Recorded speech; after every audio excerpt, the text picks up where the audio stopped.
అయినటువంటి BJP MLA అయినటువంటి జమ్మడు constituency MLA అయినటువంటి శ్రీ సదిపురాల ఆదినారాయణ గారి గురించి ఏంటంటే అవాకులు చవాకులు పేల్తాన్నారు. నేను దీనికి చెప్పేది అంటే ఆయన ఏదో ఎవరో దయాభిచ్చ మీద ఎమ్మెల్యే అయినాడు, అది చేసిన ఇది చేసినాడు అని చెప్తాను. ఎవరైనా కానీ మాట్లాడేటప్పుడు, నేను కానీ వేరే పార్టీ వాళ్ళు కానీ ఎవరైనా కానీ మాట్లాడేటప్పుడు గతం ఒకపారి ఆలోచన చేసి మాట్లాడితే పెద్ద సమస్య రాదు నీకు. శ్రీ వైఎస్ దివంగతులు రాజశేఖర సార్ గారు ఫస్ట్ 78లో ఆవుదోడ మీద గెలిచి, ఆ తర్వాత అస్తం పార్టీ అంటే ఇందిరా కాంగ్రెస్ పార్టీ గుర్తు మీద పోటీ చేయడము, ఆ పార్టీలో చాలా నమ్మకంగా ఎదిగి ముఖ్యమంత్రి స్థాయి వరకు 2వ తూరిగా ముఖ్యమంత్రి స్థాయి అయ్యి దురదృష్టవశాత్తు సెప్టెంబర్ 2వ తేదీ 2009 చనిపోవడం జరిగింది. ఆయన జీవితకాలం అంతా మనకి ఏదైతే అన్నం పెట్టిన పార్టీని సున్నం పెట్టకూడదనే ధ్యేయతో ఆయన ఎంతమంది చెప్పినాడు కొత్త పార్టీ పెడతాము, మనకు ముఖ్యమంత్రి పదవి లేదన్నా కూడా ఆయన ఎక్కడ దాంతో విభేదించి వచ్చి ముఖ్యమంత్రి స్థాయికి చేరుకున్న వ్యక్తి. ఆయన ముఖ్యమంత్రి అయిన టైంలో ఆ కుటుంబ నేపథ్యం గురించి మాట్లాడితే ఎవరి అదృష్టం వాళ్ళది, ఎవరి దురదృష్టం వాళ్ళది. రాజశేఖర సార్ క్షేమంగా ఉన్నప్పుడు ఆ కుటుంబ ఆర్థిక వ్యవస్థ ఎంత ఉండేదనేది ఈ రాష్ట్ర ప్రజలందరూ తెలిసిన విషయమే. ఈ జిల్లా ప్రజలకు ఇంకా బాగా తెలుసు, ఈ కాన్స్టిట్యున్సీ ప్రజలకు బాగా తెలుసు. అయితే ముఖ్యమంత్రిగా ఉన్న టైంలో వాళ్ళ కుమారుడు అయినటువంటి మాజీ ముఖ్యమంత్రి వర్యులు ప్రస్తుత పులివెందుల ఎమ్మెల్యే అయినటువంటి శ్రీ వైఎస్ జగన్మోహన్ రెడ్డి గారు ఎంత స్థాయికి ఎదిగినాడో అందరికి తెలిసిన విషయమే. ఒక పార్టీని నమ్ముకొని వాళ్ళ ఫాదర్ ముఖ్యమంత్రి అయితే ఆ ముఖ్యమంత్రి పదవిని అడ్డం పెట్టుకొని ఆయన స్థాయి పెంచుకుంటే, స్వతంత్ర పార్టీ పెట్టి అన్నం పెట్టిన పార్టీకి సున్నం పట్టిన వ్యక్తి ఎవరంటే శ్రీ వైఎస్ జగన్మోహన్ రెడ్డి, శ్రీ వైఎస్ కుటుంబం. ఎందుకంటే కాలానుగుణంగా ఎవరు ఏ పార్టీలో ఇమ్మడలేరు. ఎవరు చెప్పి నేనున్నా ఉడకం కోరినకు ఇమ్మడలేరు.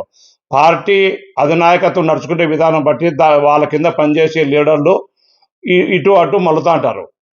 ఆ కోవలోనే జగన్మోహన్ రెడ్డి గారు కానీ సోనియమ్మ పాదయాత్రకు పర్మిషన్ ఇవ్వలేదని చెప్పని, ముఖ్యమంత్రి పదవికి అవకాశం లేదని ఆయన తిరుగుబాటు చేసినాడు. అయినా కూడా ఆదినారాయణ అన్న, జమ్ముడు శాసనసభ్యులు ఆదినాడు అన్న జగన్ రెడ్డి వెనకంబడితో ఉన్నాడు. మళ్ళీ ఆ పార్టీ ద్వారానే ఎమ్మెల్యే అయినాడు. ఆ పార్టీ అధినాయకునితో విభేదించి, ఎట్లయితే జగన్మోహన్ రెడ్డి సోనియా గాంధీతో విభేదించి పక్కన పార్టీ పెట్టుకున్నాడో, ఈయన కానీ జగన్ రెడ్డితో విభేదించి తెలుగుదేశం పార్టీ చేరినాడు. అంటే దీంట్లో దయాదాచిన్యము, ఎవరో కరుణ కట్టాల్సి ఏముంటాయి? కృషి అనేది ఉండాలా. ఏదో 175 సీట్లలో పోటీ చేసిన పార్టీ 11 సీట్లకు పరిమితం అయితే మీ అధినాయకుని ఆశీస్సులతోనే అంతా ఓడిపోయారా? మళ్ళీ గెలిచాలి కదా. మీ అధినాయకుడు అంతటా ఈరుడు సూర్యుడు చంద్రుడు అయితే మీ నాయకునికి ఎందుకు 91,000 నుండి 60,000 వచ్చినాయి ఓట్లు? అది తెలుసుకోండి ఫస్ట్.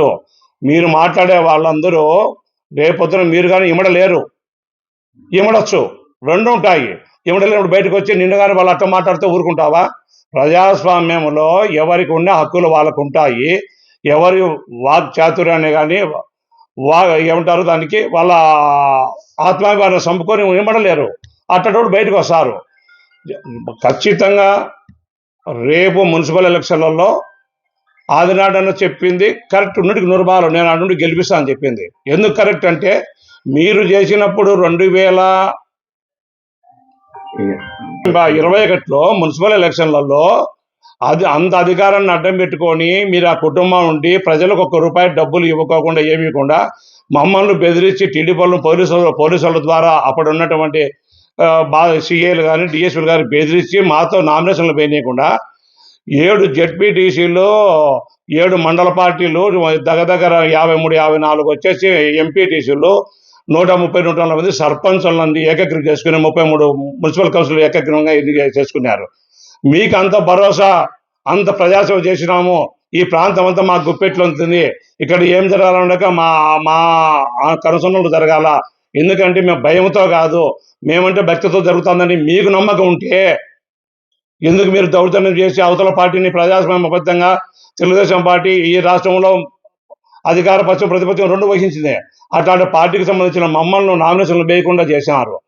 మీరు తెచ్చే తమ ఒప్పుకున్నప్పుడు మీరు చేసే పులివెందుల మున్సిపాలిటీలో పులివెందుల కాన్స్టిట్యూన్సీలో జెడ్పీసీలు ఎంపీటీసీ పదవుల్లో మీరు ఎక్కడైతే ఇనామస్గా చేసుకొని మీకు ఈరోజు రాజ్యాంగబద్ధమైన మిమ్మల్ని అధికారులు గుర్తించుతారో రేపు మేము అది ఆ పని చేస్తే తప్పేముంది?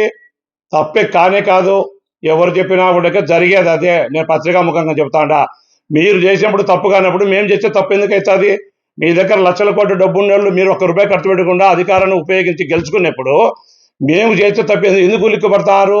మేము చెబుతాం కదా, ఏదైతే మీకు మమ్మల్ని సులకనగా మాట్లాడుతున్నారో ఏమని, వాళ్ళకి టీడీపీ వాళ్ళకి ఇక్కడ వచ్చేసి ఏజెంట్లు కాదు, ఫస్ట్ ఉండరు, ముందు నంబర్లు చూసుకోండి, వాళ్ళకి ఎవరు వార్డు నెంబర్ ఉంటారన్నాడు. సేమ్ పరిస్థితి భగవంతుడు, కర్మ సిద్ధాంతమే. భగవంతుడు రేపు అది మీకు అది చెబుతాడు, మీ తరపున ఒక మున్సిపల్ కౌన్సిలర్ కానీ మీకు దొరకడు, మీకు ఏజెంట్లు ఉండరు, రాసి పెట్టుకోండి. ఎవరికి వద్దు యుద్ధం అన్నారు. ఇదే ఒక నాయకుడు, పెద్ద లీడరు చిన్న లీడర్ తెలియదు నాకు, ఒక లీడర్ మాట్లాడుతూ ఆడోళ్లతో ఎలక్షన్ జరిపించామన్నాడు. నువ్వు కానీ మున్సిపాలిటీలో రెచ్చగొట్టి మాట్లాడినావు. నువ్వు ఉండేది యాంపల్లలో, నువ్వు పులివెందులలో ఓటు హక్కు లేదు నీకు, నువ్వు ఇక్కడ నిలవలేవు. ఎవడు రెచ్చగొట్టినాడుకే ఎన్ని బీంగర పలకాలు చేసినా కూడా గతం గుర్తు చేసుకున్నారు కార్యకర్తలు. మీ కార్యకర్తలు గతం గుర్తు చేసుకున్నారు. మీకే చెబుతారు బుద్ధి, అయ్యా మనం చేసింది తప్పుడు పని చేసినప్పుడు ఈరోజు వాళ్ళని మాట్లాడడానికి లేదు, మేము పోటీ చేయము, పోటీ చేసి ఇబ్బందులు పడతాం, మాకు అవసరమా అని చెప్పని.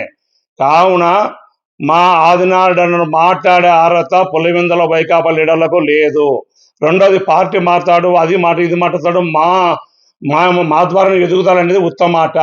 మీ ద్వారా ఎదుగుదల అయితే నువ్వు సోనియమ్మ ద్వారా నువ్వు ఎదుగుదల విన్నారు.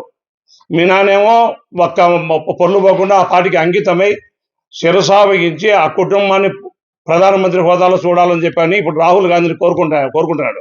దురదృష్టవశాత్తు చనిపోయినాడు. ఇప్పుడు నీ పరిస్థితి ఏంది? నువ్వు రాహుల్ గాంధీలే, ఈ ఊరు లేదు అని మాట్లాడుతున్నావు. కావున దయచేసి ఎవరైతే నేను ప్రెస్ మీట్ పెట్టినటువంటి పులివెందుల మున్సిపల్ చైర్మన్ కానీ, మార్కెట్ చైర్మన్, మాజీ వీళ్ళందరూ ఉన్నారు. ప్లస్ మన పులివెందుల వైకాపా లీడర్ అయినటువంటి సతీష్ అన్న కానీ ఎవరు మాట్లాడినా అర్థం చేసుకోవాలి. మాట్లాడేది కాదు, గతం గుర్తు చేసుకుని మాట్లాడితే ఏవీ రావు నీకు. ఎవడు సంపాదన వాళ్ళది, ఎవరి గత వాళ్ళది. ఎదుగుదల ఇస్తారు, మేము ఎదుగుదల ఉన్నప్పుడు నేను అడిగే క్వశ్చన్ ఒకటే, 175 దానికి పోటీ చేసి ఉంటే 11 ఎదుగు గెలిచారు, మీ నాయకుని దగ్గర సత్తా ఉంటే. మీ ఈ పులివెందులలో వైఎస్ఆర్ ఫ్యామిలీ ద్వారానే ఈ పులివెందులతో బతుకుతుంది అన్నప్పుడు మీరు దౌర్జన్యంగా మాకు ఫోన్లు చేపించి బెదిరించి మమ్మల్ని ఎందుకు నామినేషన్లు వేయకుండా చేశారు? ఈ 2 దానికి సమాధానం చెబితే మీరు రేపు నామినేషన్లు వేసుకుంటారు. చెప్పలేని పక్షంలో మీరంతకు మీరు అది చెబుతాండే కదా, 2 మూసుకోండి, ఇంట్లో కూర్చోండి. మీ నాయకులకు చెప్పండి, దయచేసి మీ నాయకులకు చెప్పండి, మేము పోటీ చేయము, మనం ఏం చేసినామో అది వాళ్ళు అదే చేసేదానికి సిద్ధంగా ఉన్నారు, ఇబ్బంది పడేది మేమే అని మీరు పోయి మీ నాయకులకు తెలివి తెప్పిండి, బుద్ధి చెప్పండి. వాళ్ళు చెబితే మీరు పోటీ చేశారనుకో చెప్పినోడు అన్న ఉంటాడు, 4 మాటలు ఎచ్చాడు, ఇబ్బంది పడేది మీరే. దయచేసి ఈ పత్రికా విలేకరుల ముఖంగానే చెబుతాను, పులివెందుల్లో 100% టీడీపీ మున్సిపాలిటీని కైవసం చేసుకుంటుంది. నీవు నేర్పిన